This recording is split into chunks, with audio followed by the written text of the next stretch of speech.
fail your way to greatness. Most people allow their fear of failure to outweigh their desire to succeed. When you're willing to fail again and again and again, when you make up your mind to become unstoppable, when you make up your mind to become a no matter what person, then that will then give birth to a part of yourself that you don't know right now. Imagine, if you will, being on your deathbed and standing around your bed, the ghost of the dreams, the ideas, the abilities, the talents given to you by life, and that you, for whatever reason, you never went after that dream.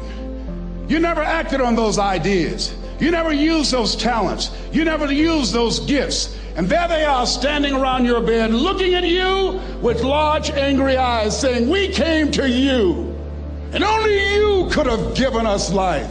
And now we must die with you forever." See, most people stop short of their dreams and park and get off the highway of life because of the rejections of life. You will always be rejected. It's no big deal. Jack Canfield said rejection is a myth. It's not like when somebody says no and then they slap you. No, it's just, to me, make no your vitamin. Get excited about the no. Why? Because every time someone says no, that brings you another step to a yes. You're getting closer.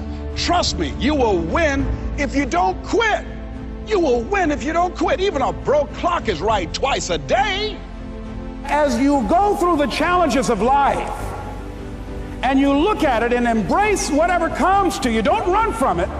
Step toward it. Don't try and duck it like most people do. See, most people want it easy. See, if you, easy come, easy what? Easy go.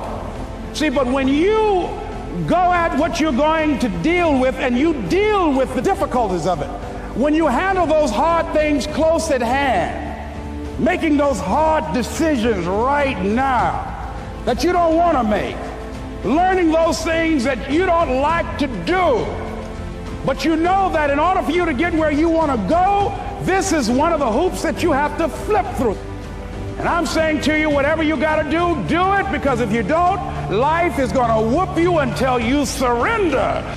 You have something that you brought to the universe, and that if you decide that my life deserves my developing this what I do well, and becoming the best at it, and mastering myself, and seeing what I have within me, if you decide to drop your buckets where you are and develop your gifts, I grant you, you'll never ever be without. I grant you that your gifts will take you places that will literally amaze you. I grant you that if you begin to work to develop your gifts, you'll develop a strong sense of happiness. You'll get a larger vision of yourself, because part of beginning to get a larger vision of yourself, all of us need some area of our lives where we can have a feeling of competence. That people know when they think about this area, that's something you do. That you eat and sleep that. And that you do that. You do that.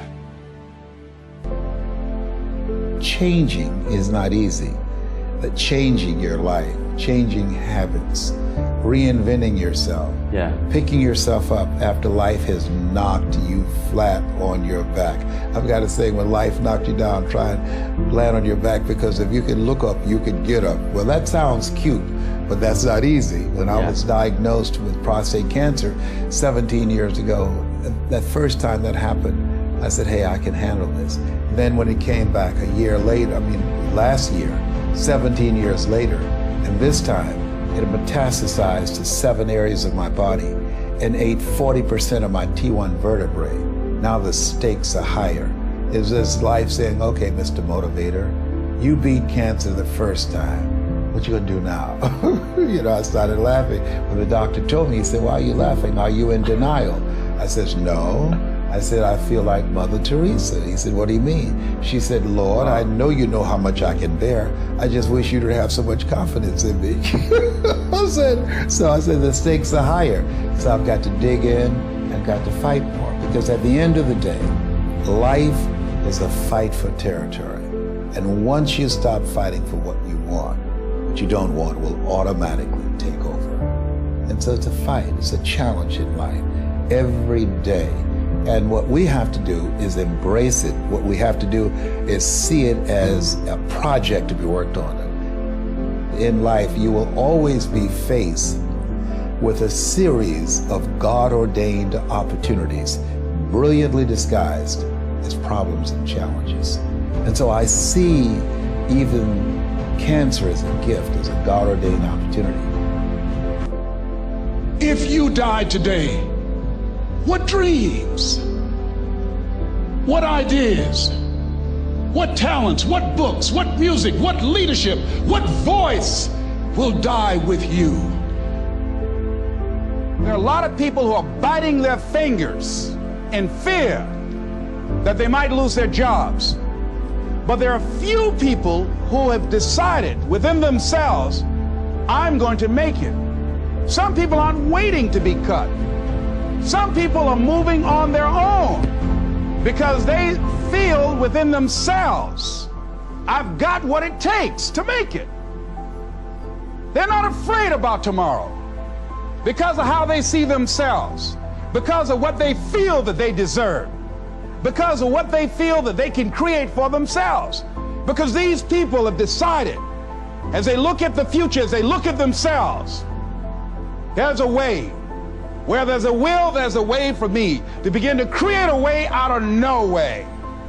And when you have that kind of consciousness, when you have that kind of spirit, nothing can stop you. Nothing.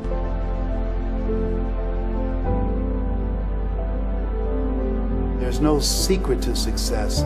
There's a system to success. And no matter what organization you become a part of, the system works if you work it. If you don't work it, it won't work.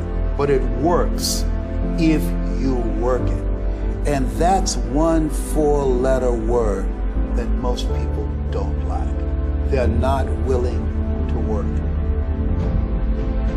There are winners, there are losers, and there are people who have not discovered how to win. And all they need is some coaching. All they need is some help and assistance, just a little support. All they need is some insight or a different strategy, a plan of action to make some adjustments that will open up the key to a whole new future for them, that will give them access to the unlimited power that they have within themselves. That's all that they need. So what I want you to do is think about something you want for you, that's real for you, that's important for you, that will give your life some special meaning and power. And I don't even want you to say, I can do that. I don't want you to assume that. See, 5 years ago when I started out in this area, I would not have been able to make the mental leap that I would be up to where I am right now. I don't want you to begin to just psych yourself out. No. I want you to be able to say something to yourself that will enable you to maintain a level of integrity with yourself. That when you say this, even when you face tremendous setbacks, it will be a benchmark to keep you in the game, to keep you moving forward and experimenting and readjusting your strategy and your plan of action, continuously looking for ways to win. I think we have to reflect on, who am I? Why am I here? What drives me? If I died today, what 3 words would I want said about me if I died today? You know, what is it that defines me? You know, how do I define myself? So I went to the next mode necessary to start talking to people and seeking and asking for what I wanted and leveraging relationships and trying to find out, how do the people do it that went ahead of me? How do they do it? And then what is it I need to do? How is it I need to train myself, to develop myself? What's the resources that will be required in order to make it happen? And as I start seeking out and asking questions, I started running into people who said, I know someone who can help you do that.